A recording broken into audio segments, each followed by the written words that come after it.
Como les decía, la intervención va a ser de carácter doble por una sencilla razón. Primero, les quiero presentar la casa, es decir, donde estamos, el Museo Arqueológico Nacional. Pretende, por tanto, ser un marco de referencia que, digamos, que cubra todo el arco cronológico de la Edad Media, puede parecer muy ambicioso, pero centrándonos en las colecciones del Museo Arqueológico Nacional. Por lo tanto, va a ser un panorama breve, rápido, si quieren, pero es simplemente para que ustedes tengan primero un poco esa panorámica general y también un poco como una invitación, como decir, bien, todo esto que estamos viendo ustedes lo tienen en nuestro museo y pueden visitarlo siempre que quieran y si lo han hecho ya, por supuesto, repetir su visita. La parte principal de la intervención, sin embargo, se va a centrar en los primeros siglos, precisamente en el origen, la creación, la gestación de la iconografía apostólica y su plasmación en las artes, en el mundo de los sarcófagos, como veremos, fundamentalmente, a lo largo de los siglos IV y V. Entonces, es esa justificación, la justificación, en este caso cronológica, la que sitúa esta intervención en primer lugar, simplemente por esta cuestión cronológica. El resto de intervenciones que tendremos a lo largo del día, como verán, se irán encadenando, irán evolucionando a lo largo de los siglos y nos irán mostrando, por tanto, esas diferentes facetas, esos diferentes aspectos de la iconografía de los apóstoles en la época medieval. Bien, comienzo, como les decía, con esta presentación, esta síntesis de qué nos muestra, qué tenemos en relativo a la iconografía de los apóstoles en el Museo Arqueológico Nacional, hablando, como no, con una brevísima introducción del primero acotar que estamos hablando de un departamento, el Departamento de Antigüedades Medievales, en lo cual las colecciones abarcan este arco cronológico que va de finales del siglo III a finales del siglo XV, por tanto, desde el mundo tardorromano, las primeras piezas cristianas, por tanto, hasta la época de los Reyes Católicos, y también como las colecciones tienen un ámbito geográfico, principalmente de la península ibérica, principalmente hispánico, por supuesto, pero también tenemos ciertas piezas, aunque en un porcentaje minoritario, pero existen y hay que contar con ellas, como es evidente, procedentes de otros ámbitos del Mediterráneo, por supuesto también otros ámbitos europeos y también algunas de Oriente Medio. Muy brevemente también tenemos que pensar que todo museo es una suma de colecciones, una suma de piezas, por tanto, la adquisición o la llegada de estas piezas al museo narra la propia historia de la institución y, por tanto, tenemos que establecer esta secuencia, esta serie de momentos clave, momentos esenciales de la gestación y crecimiento de estas colecciones. Tenemos, por tanto, que hablar de unos fondos fundacionales que se crean a partir de la suma de las piezas llegadas tanto al Gabinete de Historia Natural, el Gabinete de Antigüedades de la Biblioteca Nacional y de la Escuela Superior de Diplomática, todo ello configurando en este momento fundacional la llamada sección segunda, teniendo en cuenta que esa sección segunda también incluía la época moderna, por tanto, no solo la época medieval. También, cómo no, hablarles, aunque sea así una pincelada brevísimamente de las comisiones científicas, a lo largo, sobre todo, del último tercio del siglo XIX, fundamentalmente entre los años 1869 y 1875. Estas comisiones encargadas de adquirir objetos artísticos y arqueológicos por toda la geografía española. Les pongo aquí estos dos ejemplos de las comisiones de Paulino Sabirón para Aragón y las de Radi Malibrán para todas las provincias que ven en la imagen. Y también, como no, hablar un crecimiento importantísimo a lo largo del siglo XX de las colecciones,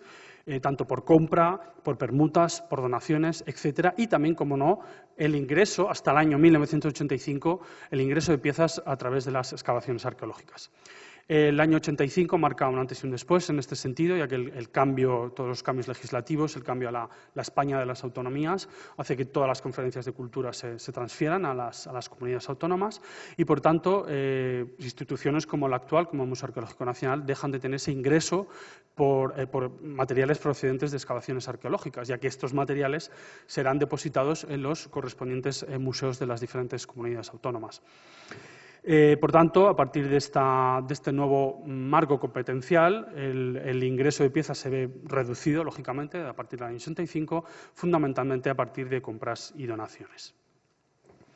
Muy brevemente también decirles qué nos vamos a encontrar. Ya les he comentado que vamos a hacer este arco breve, este breve recorrido de la iconografía de los apóstoles reflejada o cómo se refleja en las piezas de la colección, las colecciones medievales del Museo Arqueológico. Pero bien, ¿qué vamos a encontrarnos? Nos vamos a encontrar podemos establecer esta serie de pautas de una manera esquemática, si quieren, pero bien, son una serie de constantes que se pueden plasmar y que a la vez pueden funcionar también como conclusiones. Tenemos una clara preeminencia de la figura de San Pedro, ya desde el siglo IV, desde un momento, por tanto,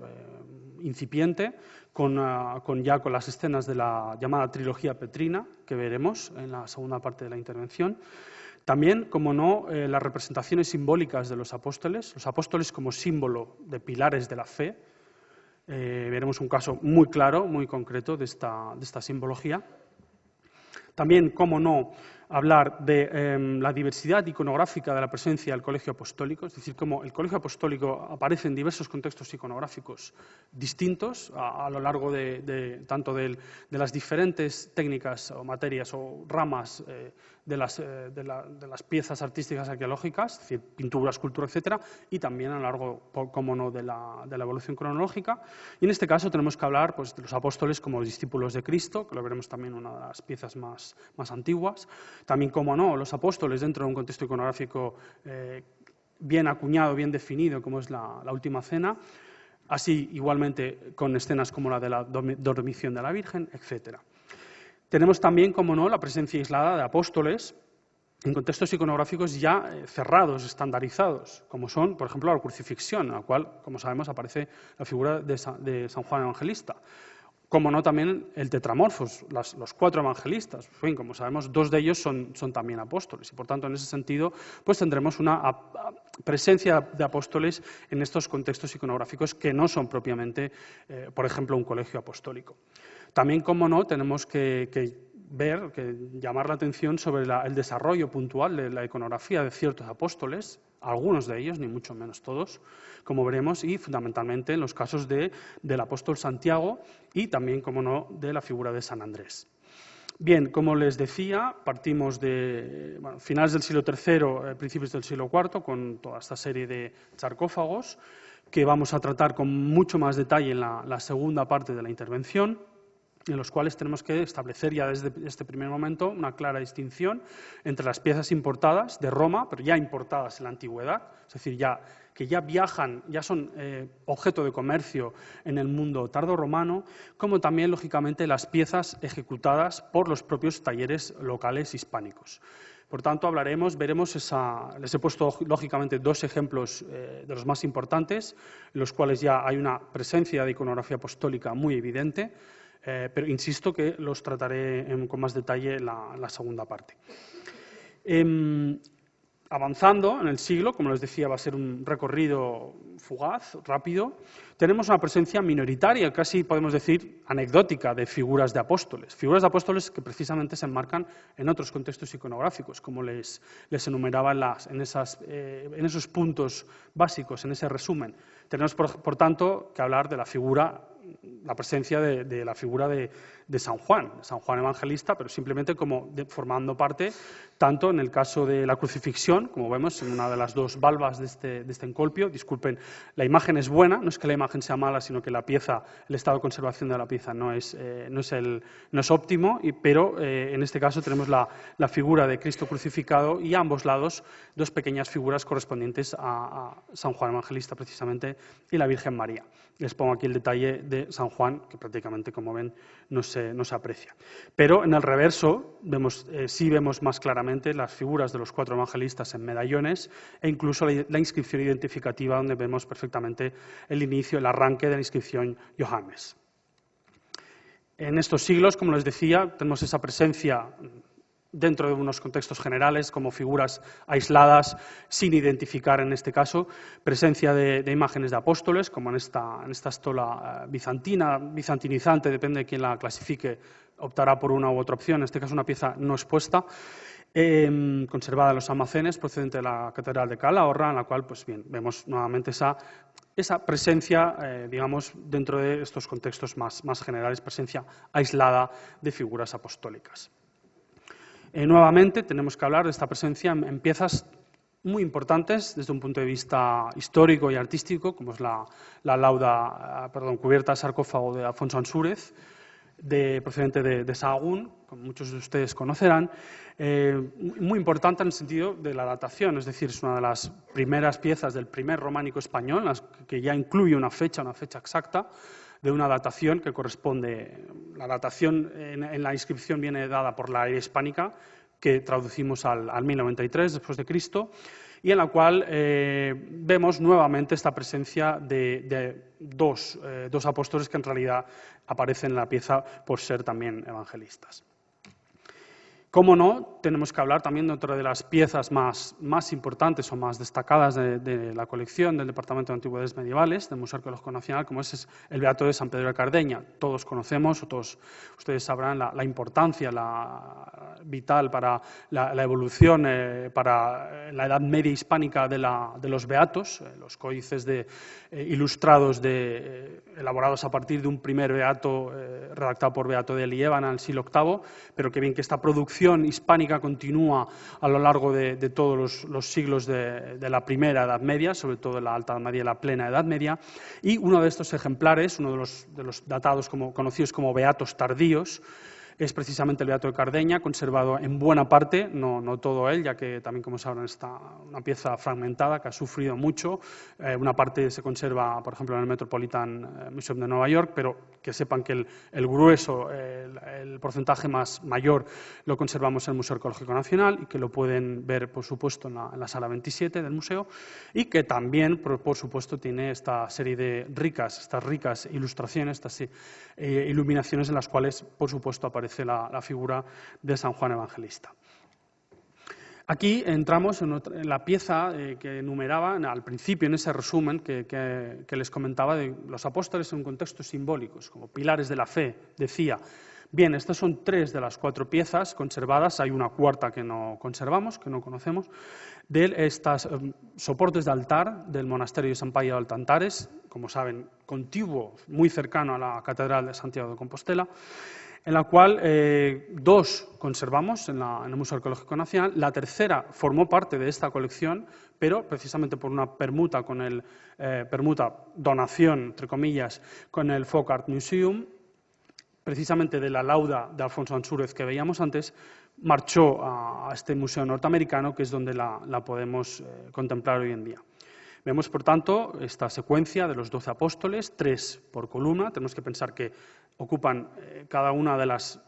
o sea, vamos rotando a lo largo del fuste de la pieza, y se pueden establecer al mínimo, cuanto menos, 2 talleres escultóricos distintos. Todos ellos aparecen perfectamente identificados con las inscripciones, y simplemente subrayar el hecho de que Santiago el Mayor, aparece identificado como Jacobus Frater Domini. Esta tarde tendremos una intervención a cargo de la doctora Inés Monteira, que está dedicada expresamente a la figura de Santiago Apóstol, y por tanto espero que sea, como les decía, la doctora Monteira la que desglose y digamos dé mayores explicaciones sobre la figura de Santiago Apóstol. Por tanto, no le quiero pisar el terreno, lógicamente. Tenemos, como no, como piezas importantísimas dentro de la colección, 2 figuras del coro del Maestro Mateo de la Catedral de Santiago de Compostela. Una de ellas bien identificada, creemos bien identificada con Santiago el Menor, y otra con un posible San Bartolomé, a quien también lo identifica con un profeta del Antiguo Testamento, precisamente por portar filacteria en lugar de códice, pero bien que sepamos que también algún estudioso pues, ha creído ver en esta figura la figura del apóstol Bartolomé. Vemos también en esta reconstrucción gráfica del coro del Maestro Mateo, muy esquematizada, está disponible en Internet, con una serie de vídeos, de 3Ds, etc. Simplemente les muestro estas imágenes planas de la posible situación o ubicación original en el coro del Maestro Mateo de las 2 figuras que exponemos en el Museo Arqueológico Nacional. Tenemos que hablar también de un conjunto importantísimo dentro de las colecciones, que es el conjunto escultórico del monasterio de Santa María la Real, de Aguilar de Campoo, siglos XII-XIII. Por tanto, esta escultura que ya nos está haciendo transición, es un tardo románico ya con una transición a lo que vendrá, al gótico, por supuesto, en la cual vemos, en este caso, vamos a ver diferentes piezas, ya que muestran todas ellas iconografía apostólica, como veremos. Tenemos en este capitel la Ascensión de Cristo, vemos perfectamente a Cristo en mandorla, sujetada, elevada por dos ángeles, y cómo a ambos lados de esta misma pieza se disponen de manera adaptada al marco, adaptada al formato del propio capitel, estas 6 cabezas por cada lado. Bien, aquí vemos los cuerpos en la parte inferior, pero bien, para realizar precisamente esa adaptación al marco, cómo se disponen de manera, como decía, amontonadas esas cabezas de los apóstoles, 6 a cada lado, para hacer, como decía, pendant y formar parte de este contexto iconográfico de la ascensión de Cristo con los 12 apóstoles como testigos, una iconografía que por otra parte podemos rastrear perfectamente desde la antigüedad tardía, sobre todo con ejemplos del siglo VI, como el Evangelio de Rábula, que veremos en alguna de las intervenciones a lo largo de esta jornada. Tenemos también otro caso, dentro siempre de este conjunto de escultura de Aguilar de Campoo, que hablar, pues bien, este otro capitel con la figura de las 3 Marías en el sepulcro, pero como en un lateral la escena se complementa con la duda de Tomás, la escena de la incredulidad de Tomás, una escena que también podemos tirar atrás tirar del hilo iconográfico como mínimo hasta el siglo VI, y que bien queda también bien reflejada, bien materializada en la escultura de Aguilar de Campoo. Como no, también este capitel doble, en este caso ya perteneciente al claustro, no a la iglesia, del monasterio, en la cual se dispone el apostolado, está, como ven, está aquí recortada la pieza, y se dispone una serie de figuras de los apóstoles, en los cuales vemos perfectamente identificada la figura de San Pedro con el atributo de las llaves. Tenemos que hablar también, como uno de los últimos ejemplos importantes de la escultura de Aguilar de Campoo, de este sepulcro, el sepulcro del abad Aparicio. Les muestro esta imagen antigua, de manera exprofeso, ya que es una muy buena imagen.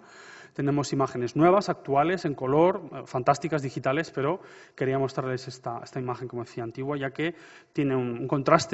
contraste para que puedan ustedes apreciar lo que son la iconografía, las figuras que decoran el frente del sarcófago del abad Aparicio, datado, como ven, hacia finales del siglo XIII, en la cual bien, pues vemos el apostolado, como ven perfectamente, por parejas de 2, cobijados bajo estos arcos ojivales, como ven. Sin embargo, en el centro vemos una representación de la Trinidad, una Trinidad que bien no es una representación muy característica, es decir, propia de este conjunto, la cual no es una iconografía que veamos de una manera muy repartida en la escultura española de estos momentos, con la figura, como ven, de Dios Padre sujetando a Cristo en la cruz, y aunque la imagen no permite ver el detalle, pero vemos como saliendo precisamente de la boca de Dios Padre se sitúa la paloma del Espíritu Santo. Además, cabe decir, algunos de los apóstoles presentan atributos concretos que los hacen perfectamente identificables. Vemos en la imagen aquí la espada de San Pablo, pero también tenemos que llamar la atención en que, a pesar del estado de conservación actual de la pieza, como ven, muchas figuras mutiladas, se observa cómo los apóstoles portan filacterias, una serie de filacterias que se discurren en vertical, ocupando lo que es el fondo, el marco de fondo de este marco, como decía, estos arcos ojivales, en los cuales se cobijan las parejas de apóstoles. Y estas filacterias, precisamente, es lo que corresponden a una iconografía muy importante que tenemos que tener en cuenta en la Edad Media, que es la iconografía del credo apostólico. Es decir, cada uno de los 12 apóstoles se le atribuye una frase del credo, por tanto, una de las 12 partes del credo corresponde a cada uno de esos apóstoles, y cada uno de esos apóstoles porta precisamente una filacteria donde se incluye el texto del credo que le corresponde. Estamos, por tanto, como decía, ante un credo apostólico. Bien, tenemos, como no, que llamar la atención también de las piezas relacionadas con el Camino de Santiago, con la ruta jacobea. Hemos dedicado la exposición permanente, a la renovada exposición permanente del museo, un papel importante al Camino de Santiago, como no puede ser de otra manera, fundamental para entender la Edad Media hispánica. Y bien, les muestro una serie de piezas que ustedes en este caso pueden por supuesto visitar en la sala 27 del museo. Como vemos, en este caso una arqueta renana, les pongo un referente conservado en este museo alemán, taller de Colonia, se atribuyen más renanos, taller renanos en general, la pieza que ven ustedes en la imagen del Museo Alemán está completa, atribuida, como decía, a un taller de Colonia, y como una de estas arquetas, por la ruta jacobea precisamente llega a Santiago de Compostela, y como en Santiago de Compostela, siglos después, es reutilizada, desmontada, lógicamente desmembrada, pero al menos sí tenemos esa reutilización de las figuras sacras. En los laterales, además, se disponen en época barroca, con un orden, un cierto orden que respeta lo que es la iconografía, lo que pudo ser la iconografía original de la arqueta perdida, disponiendo a los lados 6 figuras del Antiguo Testamento, todas ellas identificadas con sus inscripciones, Salomón, etcétera, y también a 11, porque se conservan 11, no se conservan los 12 apóstoles, como ven en el centro de esta puerta del Sagrario de época barroca. También relacionados con Santiago de Compostela tenemos los azabaches, como saben ustedes, una industria importantísima desde la Edad Media vinculado a la ruta jacobea y vinculado a la ciudad de Santiago de Compostela, que todavía hoy en día perdura este tipo de piezas ejecutadas en azabache y, en este caso, representando al propio Santiago Apóstol, el cual, insisto, no añado más datos para no pisar la intervención que vamos a tener esta tarde sobre la figura de Santiago Apóstol. Y también algunas piezas relacionadas, en este caso, con el Consejo de Santiago, por tanto, la autoridad civil, en la cual pues, vemos la iconografía conocida por todos de Santiago a caballo, el famoso Santiago, conocido también como Matamoros, bien, el Santiago a caballo portando la espada y el estandarte. Tenemos también que hablar, como no, de piezas también por todos conocidas, las ricas, las amplias series de esmaltes de Limoges que encontramos en todos los ámbitos de la geografía europea, prácticamente todos los museos europeos con colecciones medievales tienen alguna pieza de estos talleres de Limoges, en los cuales pues nuevamente tenemos esa incorporación como dentro de un marco, digamos, general de figuras aisladas de los apóstoles. Vemos en este caso estas 2 arquetas, situamos aquí estas 3 figuras identificadas como apóstoles y en este caso la segunda arqueta los tendríamos situados en los laterales. Pasamos al terreno de las artes pictóricas. Tenemos que, lógicamente, hablar de piezas como la que ven, como de estas tablas de retablo de taller castellano de finales del siglo XV, en este caso atribuidas al maestro de Paredes de la Nava, también identificado por algunos autores como Juan González Becerril, en la cual pues, vemos, lógicamente, esta serie de escenas relacionadas con la pasión de Jesucristo, y tenemos aquí esta versión de la escena de la oración en el huerto, en la cual el apostolado se queda reducido, condensado en estas figuras que vemos, concretamente San Juan, San Pedro y Santiago. Tenemos que hablar también de este retablo, de estas tablas de retablo procedentes de Nueno y provincia de Huesca, atribuidas, como ven también en la imagen, las tablas centrales a Pedro de Zuera y las laterales a Juan de la Abadía el Joven. Nos centramos especialmente en uno de los laterales para ver esta figura, la figura de San Andrés, que ha sido también una de las elegidas también como cartel, como emblema del presente seminario. Vemos, como decía, la figura de San Andrés, de cuerpo entero, todavía portando la cruz, pero todavía no la conocida cruz en forma de aspa, que sí veremos a partir en estos momentos, en el siglo XV, a lo largo de toda la evolución iconográfica de esta figura del apóstol San Andrés, pero que todavía no incorpora el retablo de Nueno, y en la cual vemos que además de esta figura monumental de San Andrés, su iconografía se desglosa en estas 4 escenas relativas a su vida. 4 escenas que están, lógicamente, extraídas, el texto, la base textual forma parte de la leyenda dorada, que todos ustedes conocerán, de Santiago de la Vorágine, o Jacopo da Varazze, o de la Voragine, hay muchas maneras de identificar a este autor. Pues bien, como les decía, esta leyenda aura, fundamental para la iconografía de la Baja Edad Media, nos narra toda esta serie de escenas que plasma el retablo de Nueno, las cuales vemos, las he ordenado siguiendo el orden de la propia leyenda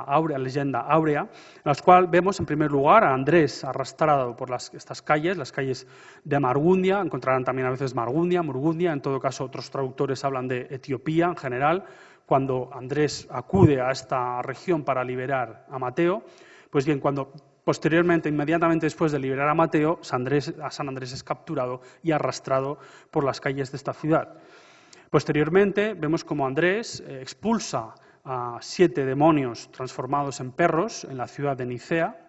Los vemos aquí representados fuera, extramuros, vemos perfectamente representadas las murallas de la ciudad, por tanto nos situamos fuera de la ciudad de Nicea, y en este entorno boscoso a estos perros, diablos transformados en canes. Otro de estas escenas, en este caso un milagro, que es esta salvación de los 40 discípulos, 40 seguidores de San Andrés que acuden en barco, y cómo este barco naufraga, tiene un naufragio, que vemos aquí el barco incendiado, vemos perfectamente representado, y cómo toda esta serie de personas caen al agua y son milagrosamente salvados por San Andrés de la muerte. La última de las escenas que narra, que desglosa el retablo de Nueno, es precisamente ya una escena posterior al martirio de San Andrés, por tanto un milagro póstumo de la figura de San Andrés, en la cual nos narra el episodio de la salvación de un obispo que le visita un diablo transformado, mutado en mujer, una mujer joven, bella, que lógicamente va a tentar a este demonio, a este obispo, para que caiga una tentación lógicamente de tipo carnal. Pues bien, San Andrés llega en el momento oportuno en la cual llama a la puerta, ven por tanto a San Andrés situado fuera de este contexto arquitectónico, llamando a la puerta precisamente para parar, para frenar lo que iba a ser esta tentación del demonio y posterior pecado. Tenemos que hablar también de las artes del metal. Tenemos piezas, lógicamente, procedentes de otros contextos, como les he enumerado al principio, tanto mediterráneos, europeos, etc. Aquí tenemos piezas de otros contextos europeos y tenemos la lápida sepulcral de Martín Fernández de las Cortinas, procedente de Castro Urdiales, una pieza obrada en los talleres de Flandes. Algunos autores aventuran la posibilidad de que esté obrada en la ciudad de Brujas, en todo caso, este ambiente de flamenco del siglo XIV, hacia el 1400, autores que lo datan a finales del XIV, principios del XV, bailan un poco las cronologías para la pieza. Y, pues bien, esta pieza, perteneciente a este comerciante, vinculado con el mar, por tanto, esa vinculación con el mar a través del Cantábrico al mar del norte, tendría estas relaciones comerciales con Flandes, y de ahí la llegada de la pieza a las costas cántabras, en las cuales vemos al difunto. La imagen es, como ven, oscura, la pieza es muy difícil de fotografiar. Y les acompañó la imagen del Museo Español de Antigüedades, esta ilustración magnífica, publicada en el siglo XIX, en la cual vemos nuevamente esa presencia de los apóstoles como elemento supletorio, es decir, como un elemento más dentro de este marco arquitectónico que cobija a la figura del difunto, y en la cual pues vemos a 6 apóstoles bien identificados gracias a sus elementos atributivos. Vemos en primer lugar a San Pedro con las llaves. Tenemos en segundo lugar a Juan, que en este caso ya no vinculado con el águila, sino vinculado con el cáliz del cual sale el áspid, una iconografía que ya aparece en estos momentos y que será totalmente recurrente a partir de ahora en todo el final de la Edad Media y, por supuesto, en la época moderna.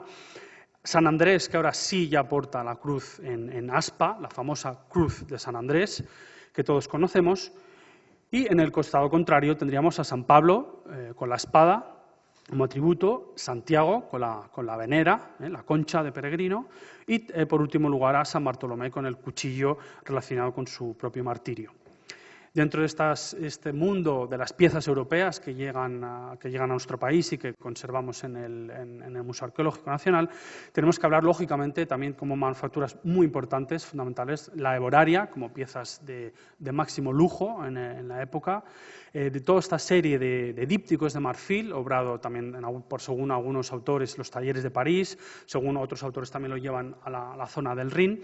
Tenemos en este caso esta pieza datada en el siglo XIV, en la cual, pues bien, de esas escenas de la Pasión, tenemos algunas de ellas en las cuales los apóstoles o el apostolado tiene un especial protagonismo. Tenemos concretamente la escena del lavatorio de los pies. Tenemos también la oración en el huerto y la que les he puesto desde una manera central más importante, digamos, ocupando mayor tamaño, que es precisamente la última cena en la que vemos a Cristo dando de su plato de comer a Judas, aquí vemos a Judas Iscariote, y cómo el artífice ha tenido serios problemas para encajar a las 12 figuras apostólicas en este marco arquitectónico, de tal manera que vemos ocupando 7 de ellos un lugar principal. Aquí tenemos también la figura de San Juan, dormido, recostado, y cómo en cambio algunos otros apóstoles se tienen que encajar en el fondo, que vemos simplemente estos rostros ubicados en el fondo de la composición para poder llegar a la cifra de 12 figurantes, de 12 apóstoles. También, como no, hablar de la Eboraria italiana, de estos momentos, también muy importante la actividad del taller de los Embriachi, y en este caso con este tríptico, también con una serie de escenas, la escena de la crucifixión, una sacra conversación, etc. También unas piezas que podemos encontrar en muchos otros ámbitos europeos, en museos, en catedrales, etc., de estos mismos talleres, y nuevamente la presencia de apóstoles como figuras aisladas. En este caso en concreto tenemos a San Pedro y San Pablo, nuevamente con las llaves y la espada, y en este caso San Bartolomé con el cuchillo, y el elenco, en este caso de los apóstoles, es sustituido por la figura de San Antonio Abad. Terminando esta primera parte de la intervención, tenemos también llamar la atención sobre las piezas de orfebrería. Por supuesto, tenemos en este caso este medallón de plata y esmaltes de Limoges, en este caso del siglo XIV ya, y con esta iconografía de la dormición de la Virgen, con un claro vinculación con el mundo bizantino, un claro herencia directa de la iconografía bizantina, de la dormición o muerte de la Virgen. Y para terminar con esta primera parte de la exposición, con este cáliz, fantástico, pieza de Estrasburgo, con la marca de la ciudad de Estrasburgo, datado en 1360, en la cual toda la iconografía aparece en esta serie de esmaltes que decoran la pieza, piezas de plata sobredorada, como ven,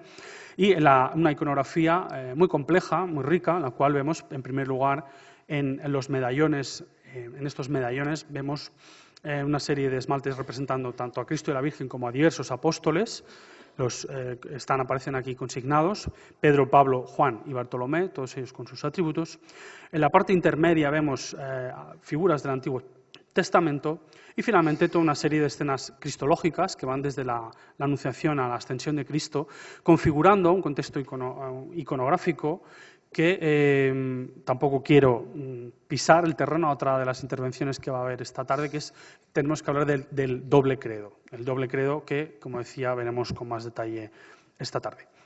Ahora sí, puedo pasar a hablarles de lo que son las primeras manifestaciones iconográficas en la península ibérica, una vez hecho este breve repaso por la iconografía apostólica de las colecciones medievales del Museo Arqueológico Nacional. Bien, en primer lugar, los primeros testimonios son lógicamente textuales, es decir, los primeros elementos de referencia de los apóstoles vinculados con la península ibérica son precisamente las llamadas tradiciones apostólicas, que se llegan al siglo I después de Cristo. Lógicamente son elementos muy discutidos, cuya veracidad histórica está puesta totalmente en entredicho por la crítica histórica actual, lógicamente, pero que tenemos que tener muy en cuenta, dada la importancia histórica que han tenido a lo largo de los siglos. En primer lugar, hablar de la predicación de Santiago Apóstol hacia el 40 después de Cristo, en su venida a España, a Hispania en esos momentos. Llama la atención en que hasta el siglo VII no hay ningún texto que mencione esta venida de Santiago Apóstol a la península ibérica. Ni siquiera los propios autores de la Galaequia del noroeste peninsular, correspondiente grosso modo a la actual Galicia. No lo vemos en Orosio, no lo vemos en Idacio, no lo vemos en San Martín de Braga. Ninguno de estos autores, ninguno de los textos de esta tradición escrita ni siquiera insinúa esa posible venida del apóstol Santiago a la península ibérica. La primera mención la debemos a la versión latina del Breviarium Apostolorum, es decir, un texto bizantino que es una serie de textos bizantinos, que en este caso es una traducción al latín del siglo VII, una traducción al latín en un contexto, por tanto, occidental, es decir, se está cogiendo prestado este texto oriental, se está traduciendo al latín, y como probablemente es una interpolación de este autor occidental que está pasando al latín este texto bizantino, el que incluye por primera vez esa mención de que el apóstol Santiago el Mayor, predicó en Hispania.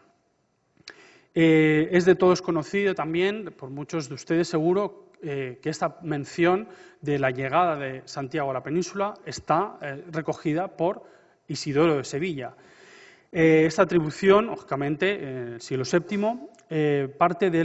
concretamente de su obra De Ortu et Obitu Sanctorum Patrum. Esta obra se cree apócrifa, es decir, este texto es considerado pseudo-isidoriano, por tanto no obra directa de Isidoro de Sevilla, y por tanto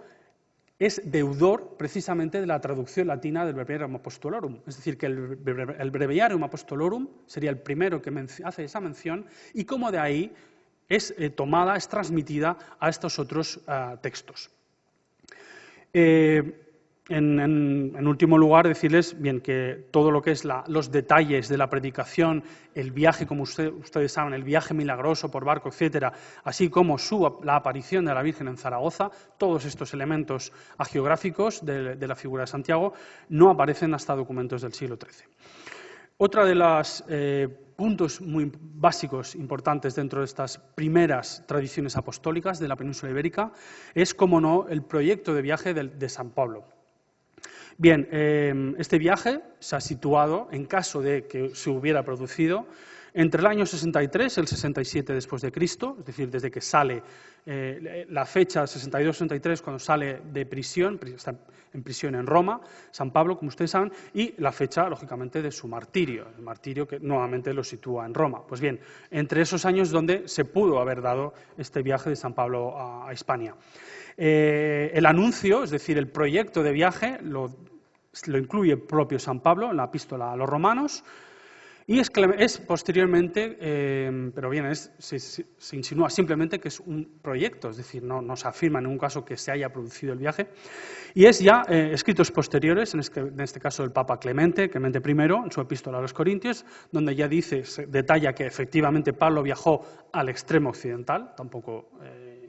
dice Hispania concretamente, pero el extremo occidental lógicamente podemos entender como Hispania, y los fragmentos, uno de estos, el fragmento muratoriano, este original de hacia el siglo del 170 después de Cristo, pero del cual la copia más antigua conservada es del VII, pues bien, ya sí que dice que San Pablo viajó de Roma a Hispania. Otra de las tradiciones apostólicas,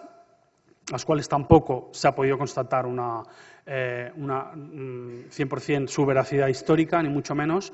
es la de los 7 varones apostólicos. Estos 7 varones comisionados, mandados por San Pedro y San Pablo para que viajaran a evangelizar, a continuar el evangelio en la península ibérica. En este caso, los primeros testimonios escritos de estos 7 varones apostólicos son diversas actas conservadas en manuscritos del siglo X, que se cree puede ser que pueden partir de fuentes anteriores, en ningún caso anteriores al siglo VIII.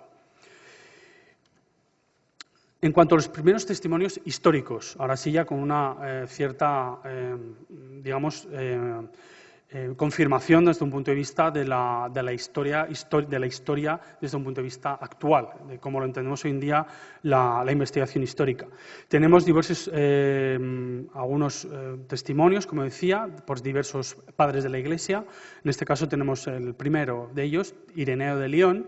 en el cual, en su tratado contra los herejes, pues bien, datado, como ven, hacia el 182, 188, habla de que existen unas iglesias ya asentadas, ya por tanto en pleno funcionamiento en las Iberias. La crítica histórica pone en duda si esas Iberias se está precisamente refiriendo a la península ibérica o si se está refiriendo a la Iberia del Cáucaso. Por tanto, también aquí existe este debate historiográfico de a qué se estaba refiriendo exactamente, a qué geografía se refería Ireneo de León. Tertuliano, poco después, en su tratado contra los judíos, dice que ya entre los pueblos creyentes, los que ya creen en la fe de Cristo, se encuentran todos los de las fronteras de las Hispanias, por tanto ya dando a entender que efectivamente en el siglo II y III ya en Hispania lógicamente hay comunidades cristianas. Otro testimonio, en este caso ya con un peso histórico mucho mayor y mucho más debatido y tratado por toda la crítica histórica, es la célebre Epístola 67 de Cipriano de Cartago, datada exactamente en el año 254, en la cual condena a los obispos libeláticos, estos obispos que hacen apóstasis, es decir, reniegan de la fe precisamente para salvarse, para no ser perseguidos. Pensamos que, lógicamente, estamos en una época de persecuciones, en este caso, unas persecuciones muy evidentes, muy notables, como reflejan las fuentes escritas, y concretamente condena a los obispos de Basílides de Astorga y Marcial de Mérida. Por tanto, estamos hablando de que ya en esas dos ciudades de la península ibérica había obispos, por tanto había comunidades cristianas. Otro de los testimonios también fundamental, muy importante desde un punto de vista histórico, es el martirio en el anfiteatro de Tárraco, de Tarragona, del obispo Fructuoso y sus dos diáconos, Augurio y Eulogio, el 21 de enero del 259. Pasando al siglo IV, ¿qué nos encontramos? A principios del siglo IV, en un momento anterior al Edicto de Milán, esto es muy importante este dato, anterior al 313, por tanto, tenemos el concilio de Elvira, de Iliberris, cerca de la actual Granada, y cómo las actas que conocemos de este concilio ya nos dan este mapa, es decir, ya nos dicen los lugares de procedencia, tanto de los lugares con obispos, sedes episcopales, como los lugares con presbíteros. Y, por tanto, lógicamente tenemos una concentración mucho mayor de asistentes de la Bética. Lógicamente es un concilio celebrado en la provincia bética y la asistencia, por tanto, lo normal es que haya mucha más cercanía en el elenco de los asistentes a este concilio. Tenemos ya que pasar a lo que son los primeros testimonios arqueológicos, es decir, tenemos todo este grueso de tradición textual, tradiciones más o menos fiables, tradiciones propiamente históricas y los primeros testimonios arqueológicos. Los primeros testimonios arqueológicos no los encontramos en la península ibérica, como pueden suponer. Los encontramos, en este caso, también muy conocidos, muy estudiados, el paradigmático de las pinturas del baptisterio de Dura-Europos, en Siria, a las orillas del Éufrates, por tanto una zona totalmente de frontera, de limes, de frontera del imperio, en este caso con el imperio sasánida, y es precisamente la fecha de la conquista y destrucción de Dura-Europos por las tropas sasánidas en el 256 la que nos da fe, nos certifica que precisamente si la ciudad se destruye en el 256, estos vestigios arqueológicos tienen que ser lógicamente anteriores a esta fecha. En este caso, una imagen general también muy conocida de las pinturas, como saben, en este caso trasladadas a la Universidad de Yale, en Estados Unidos, que es donde las pueden contemplar, y una de las escenas narradas dentro de este pequeño ciclo conservado del baptisterio, que se ha interpretado como la escena de Cristo caminando sobre las aguas. Vemos también una nave, un barco, la cual se asoman una serie de personajes que, lógicamente, tenemos que interpretar como los apóstoles. Por tanto, una de las primeras representaciones de los apóstoles a nivel universal. En el siglo III, ¿qué sucede? En la ciudad de Roma tenemos una eclosión de una serie de temas bíblicos a gran escala, fundamentalmente en la pintura de catacumbas y también en la producción de sarcófagos. En este caso les muestro dos ejemplos. Un ejemplo de un arcosóleo de la catacumba de Domitila, datado a finales del siglo III. Algunos autores también verán que lo pueden datar en el IV, pero bien, existe una tradición de datar esta pintura del Cristo como Cristo doctor rodeado del colegio apostólico, por tanto, como una escena claramente vinculada con la tradición de escenas pedagógicas del mundo antiguo, y un sarcófago, concretamente el sarcófago llamado de Jonás, concretamente es el sarcófago lateranense 199, datado a finales del siglo III, hoy conservado en los museos vaticanos, los cuales ya, además de escenas alusivas al ciclo de Jonás, vemos también al menos 2 escenas protagonizadas por San Pedro y una escena en la cual aparecen apóstoles. Pasamos ya a la península ibérica. En la península ibérica, los primeros testimonios conocidos, arqueológicos, en los cuales hay una presencia fidedigna de apóstoles, son los sarcófagos. Los sarcófagos, que ven en este mapa, esta distribución de las piezas cristianas datadas en los siglos IV y V, es el mismo mapa que pueden ustedes ver en la sala 23 del museo. Pues bien, es una distribución, como decía, general, por toda la geografía peninsular y con una serie de talleres. Una serie de talleres, hemos visto en una de las primeras imágenes, esa duplicidad de talleres, piezas elaboradas por los talleres de Roma y piezas elaboradas por los talleres locales hispánicos. Pues bien, una de las primeras piezas, de las más importantes desde un punto de vista arqueológico e histórico, es el sarcófago de Astorga, conservado en este Museo Arqueológico Nacional. Este sarcófago es importante por diversos motivos. En primer lugar, por su monumentalidad, su formato, por la calidad escultórica de sus relieves, por supuesto, y también por la cronología. Estamos, como ven, en un momento, principios del siglo IV, 305-312 aproximadamente, por tanto, anterior nuevamente al Edicto de Milán, anterior al 313, a la paz de la Iglesia, y todo él decorado ya con escenas cristianas. Lógicamente, esta pieza tiene paralelos, una serie de paralelos en la ciudad de Roma, pero no los tiene en la península ibérica. Es decir, tenemos que pensar que desde un punto de vista hispánico estamos ante una pieza de carácter plenamente excepcional. Además de ello, tenemos 2 escenas claramente protagonizadas, no por Cristo, no por Adán y Eva, no por otro personaje veterotestamentario, sino por San Pedro. Es lo que les comentaba al principio de esa preeminencia de la figura de San Pedro ya desde un primer momento. Pero, lógicamente, tenemos que tener en cuenta que son piezas elaboradas en Roma. Y, lógicamente, en Roma es el lugar donde se gesta y donde se perfecciona las primeras iconografías con un desarrollo, además, relativas al apóstol San Pedro. Lógicamente, en Roma, como todos ustedes saben, en el Vaticano, es el lugar de martirio y entierro de San Pedro. La figura del Papa de Roma adquiere un peso específico cada vez mayor y como, lógicamente, la figura de San Pedro le ha de corresponder una clara preeminencia también en la iconografía cristiana de estos momentos. Lo vemos en las pinturas de catacumbas y lo vemos, como no, también en los sarcófagos. Y una buena muestra de ello es este sarcófago de Astorga. La iconografía de San Pedro, por tanto, se enriquece, se muestra una serie de escenas, en concreto 3, que son las llamadas, 3 en las cuales San Pedro es protagonista, lo que no significa que San Pedro aparezca en otras escenas, lo que constituye la llamada trilogía petrina. Esa trilogía petrina la constituyen, en primer lugar,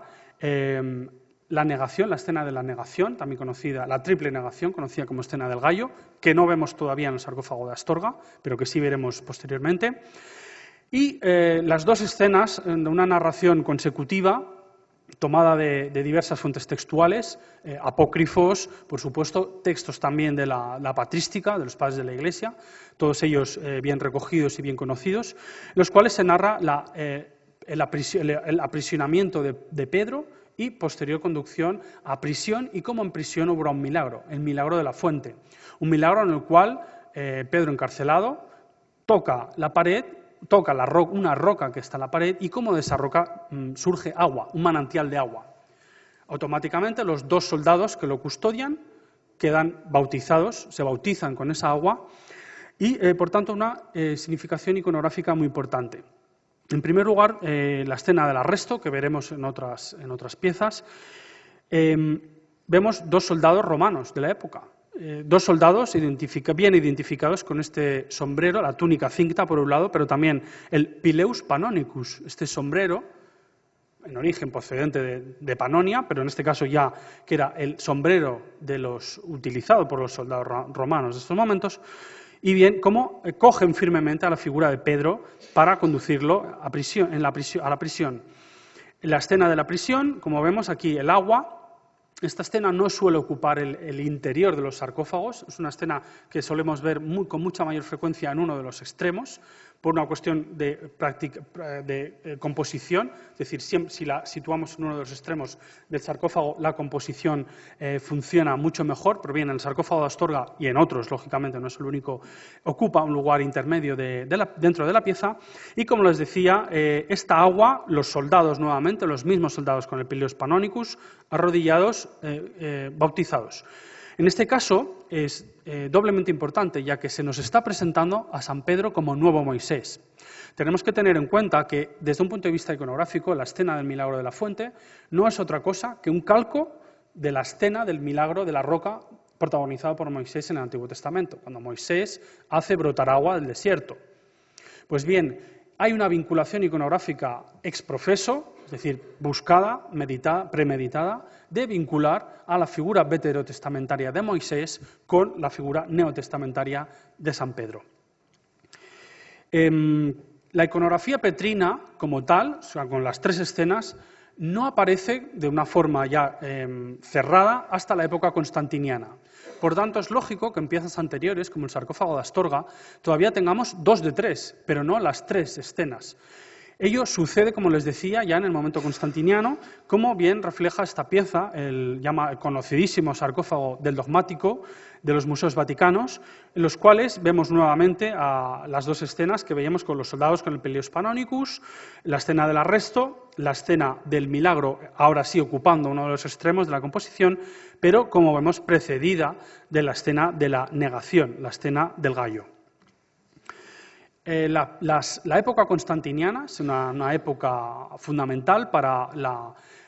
este tipo de sarcófagos, es decir, ya estamos en un momento posterior al 313, posterior a la paz de la Iglesia, y por tanto hay un boom, un verdadero boom de este tipo de piezas, producidas por los talleres romanos a una cantidad muy considerable. Se encuentran dispersas, sobre todo las encontramos en la ciudad de Roma, pero las encontramos también por la vía del comercio en la propia antigüedad, por supuesto en toda la península itálica, en toda Italia, también, como no, en las Galias y también, por supuesto, en la península ibérica.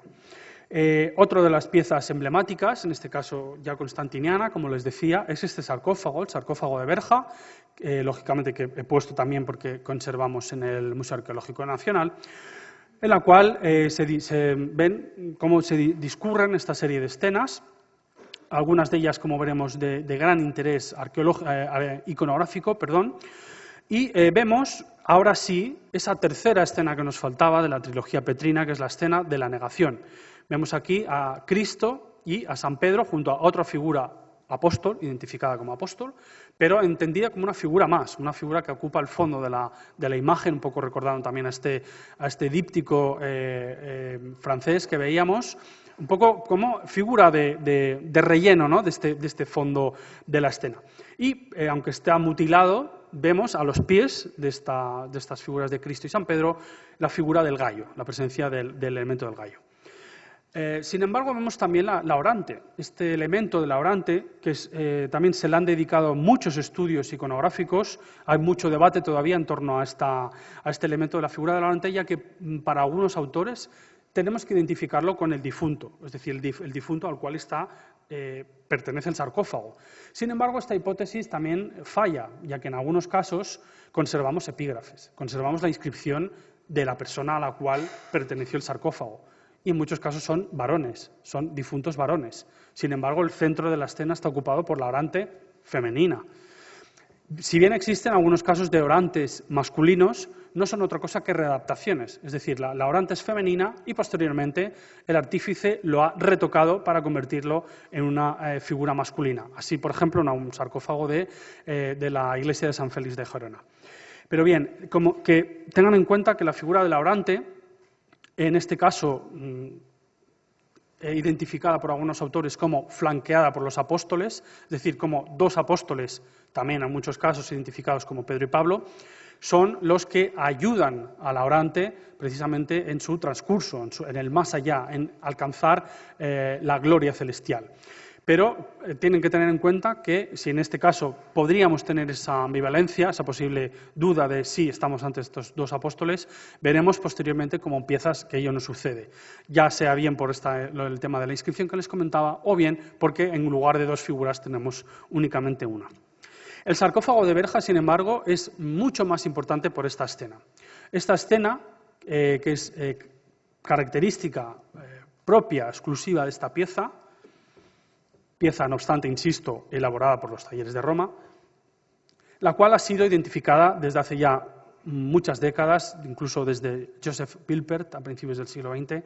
como la escena de San Pedro y San Pablo conducidos ante el emperador Nerón. Una escena que también conocemos a través de lógicamente, de las fuentes sacras, textuales,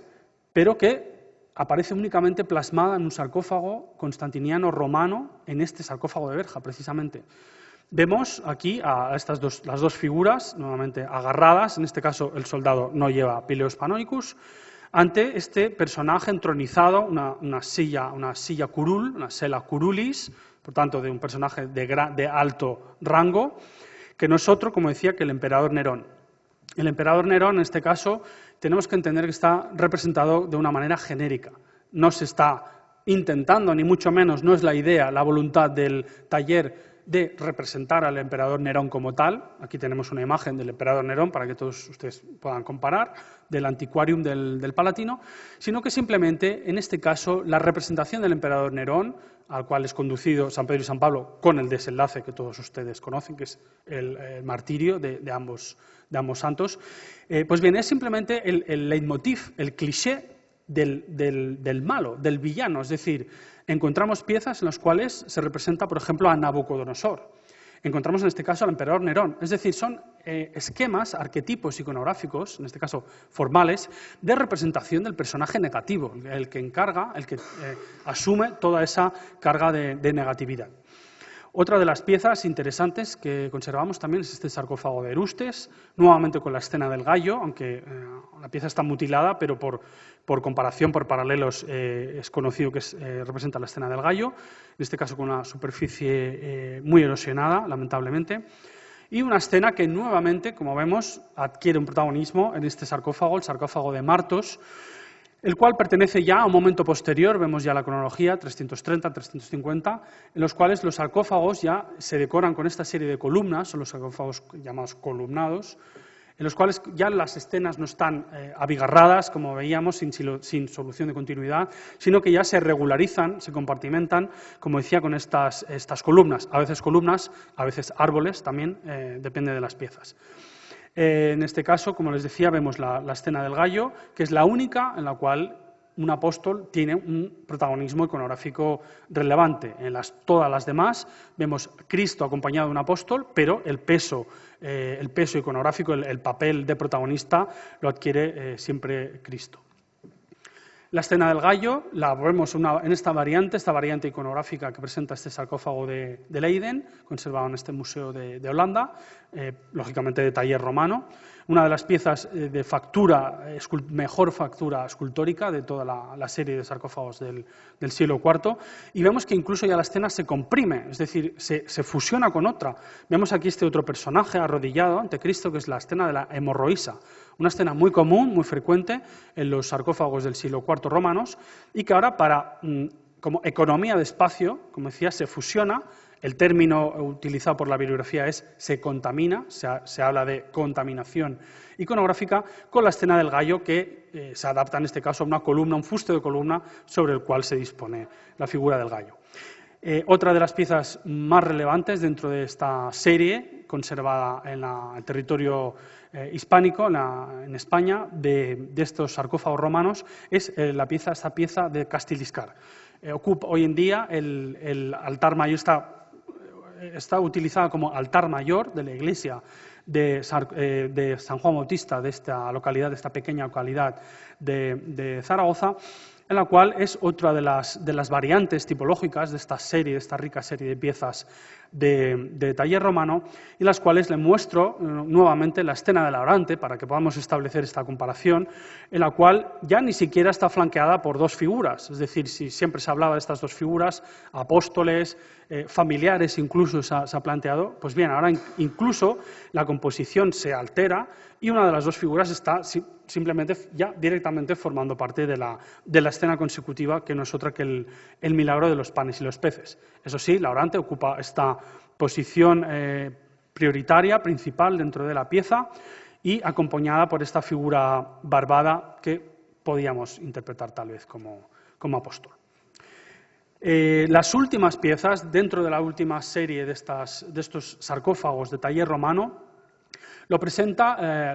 estas últimas décadas la época ya teodosiana, la época de los emperadores de la familia de Teodosio, y en este caso esta serie de piezas llamadas de tipo Bethesda. Se conoce aproximadamente una docena de estas piezas, de las cuales conservadas en este estado de conservación solo hay 3 conocidas en el mundo, y como ven está reutilizada en la fachada de la Catedral de Tarragona. Esta serie,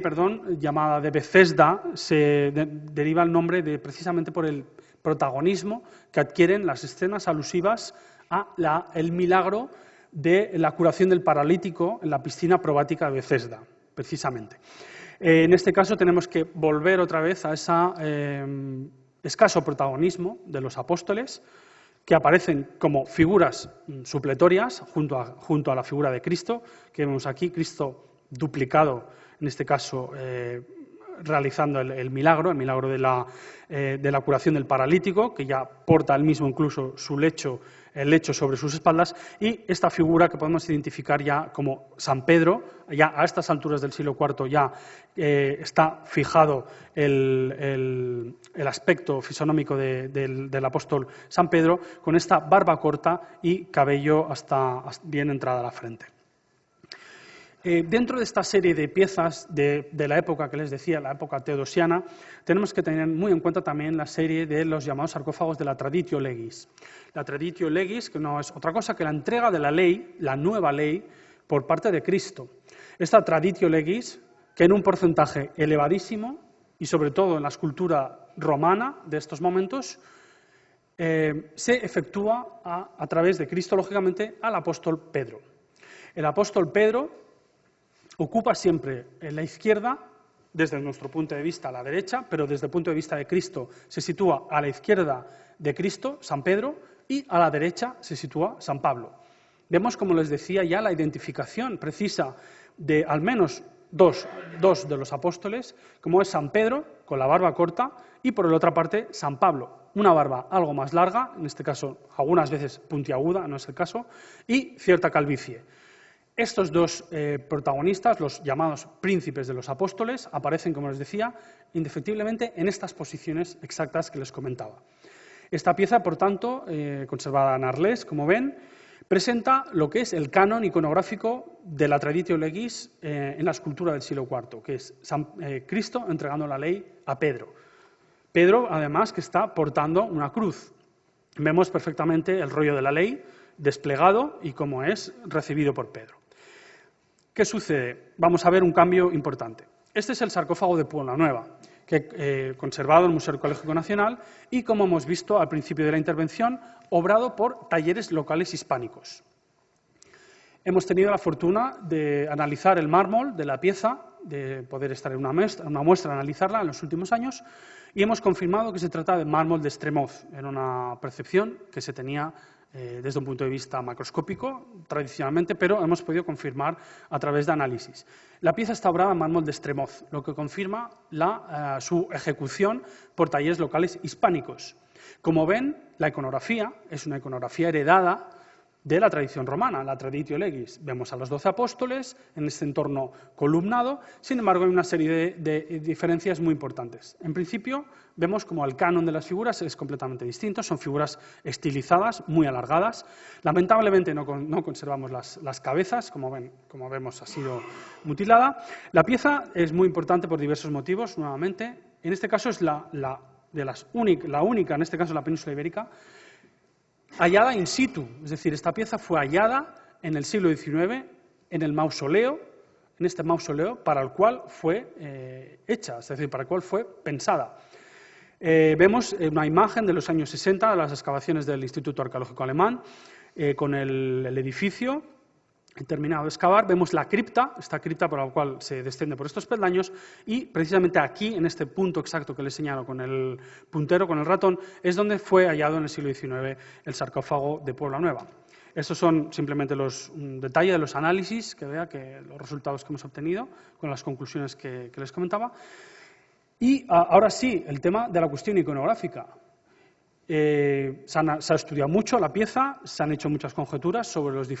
la posición de los diferentes apóstoles. Tenemos la fortuna de que en la parte superior, sobre muchos de ellos, se conservan las inscripciones. La pieza tenía las inscripciones de cada uno de ellos. Por tanto, conservamos, en este caso, perfectamente Simón Cananeo, Jacobus Alfei, o Santiago el Menor, y Tomás. También en el costado contrario tenemos la presencia de Bartolomeus, perfectamente identificada.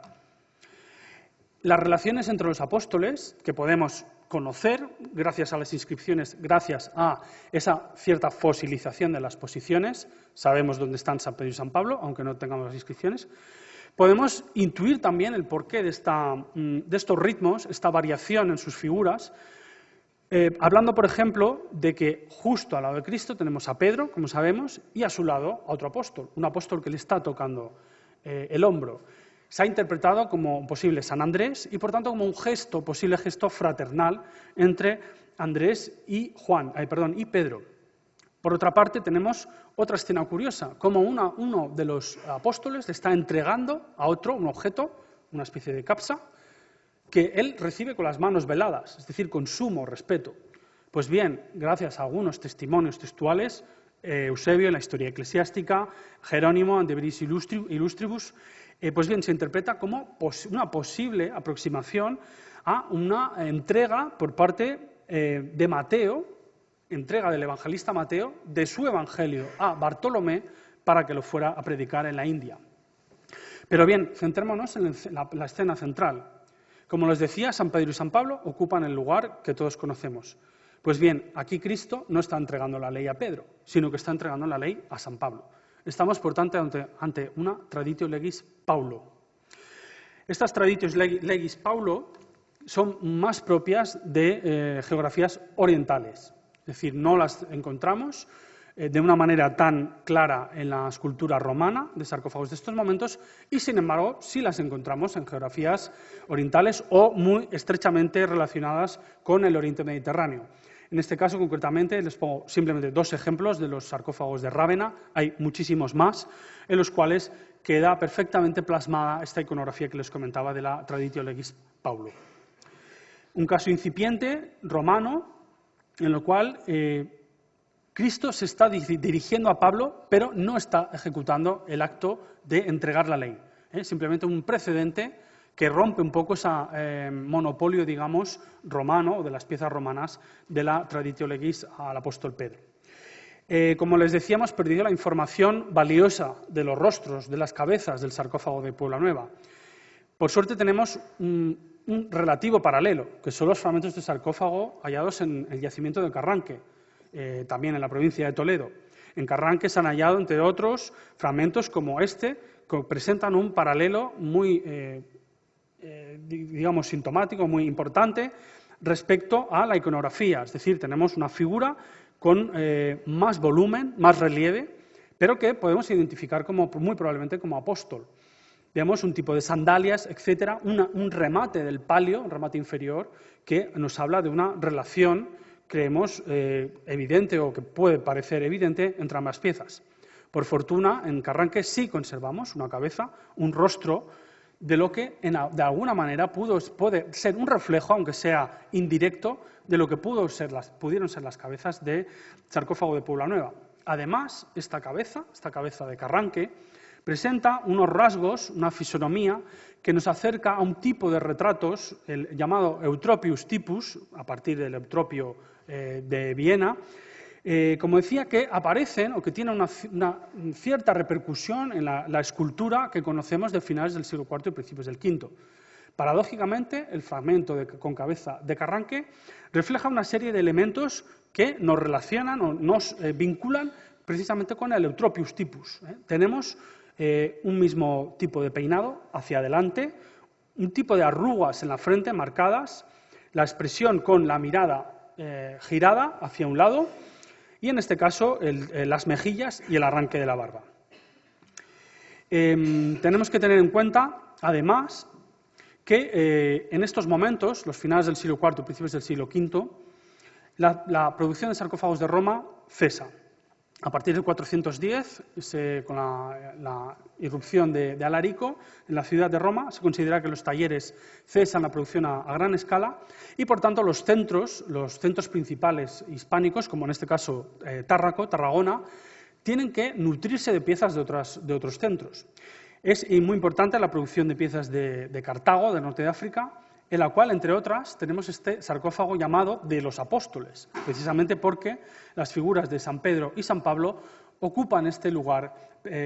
preeminente o prioritario en la iconografía. Vemos también cómo predomina la composición de estrígiles. Otra de estas piezas, la más conocida tal vez, el sarcófago de Leucadius. Tenemos la inscripción, sabemos para quién era esta pieza, para este Primicerius Domesticorum, por tanto, un personaje vinculado con la burocracia, con el aparato imperial, y cómo nuevamente tenemos esa vinculación de Moisés y Pedro. En este caso, la escena es la entrega de la ley a Moisés, una escena veterotestamentaria, bien conocida y muy frecuente en el repertorio iconográfico de estos momentos.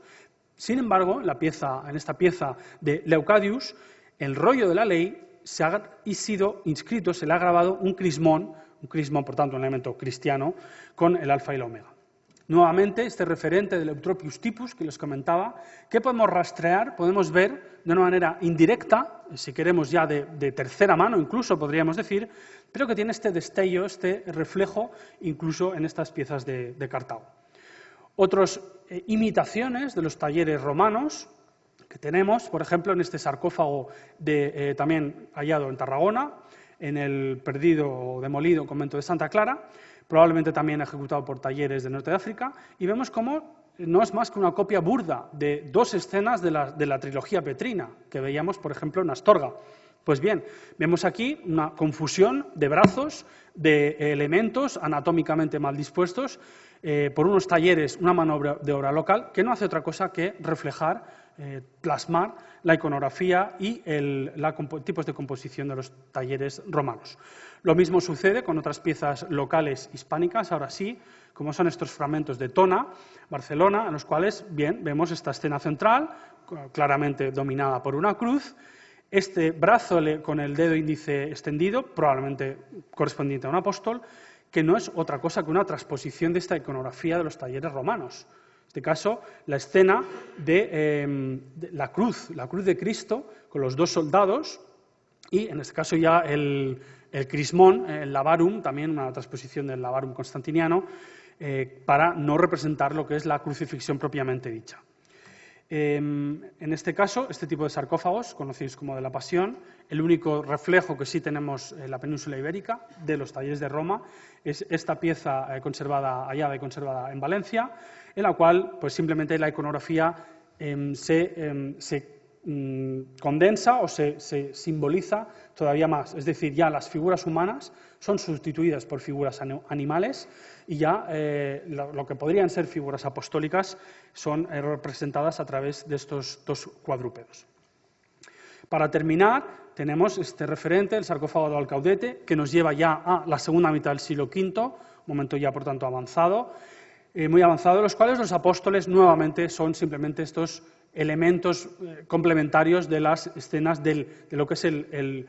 clímax iconográfico, en este caso de la resurrección de Lázaro. Vemos estas tres figuras, probablemente identificables como apóstoles, pero no tenemos la 100% de seguridad, y lo mismo con la escena contigua de la hemorroísa.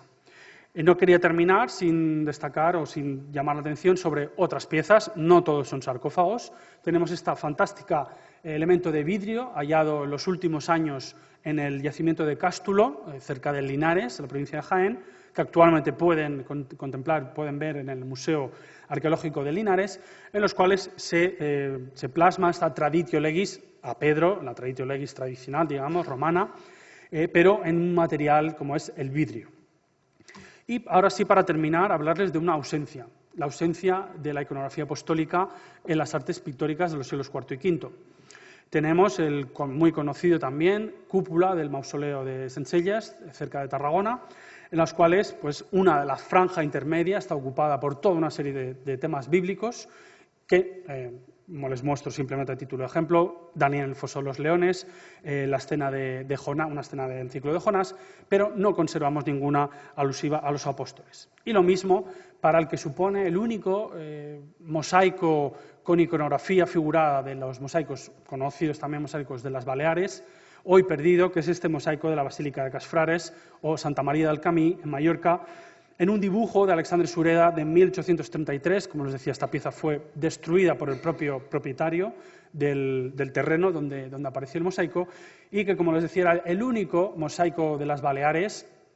que mostraba iconografía bíblica. En este caso tenemos temas del Antiguo Testamento alusivos a Adán y Eva y a José, pero no los apóstoles. Esta ausencia en las artes pictóricas de los apóstoles quedará, sin embargo, subsanada gracias a la posterior ponencia que van a ustedes poder ver. Gracias.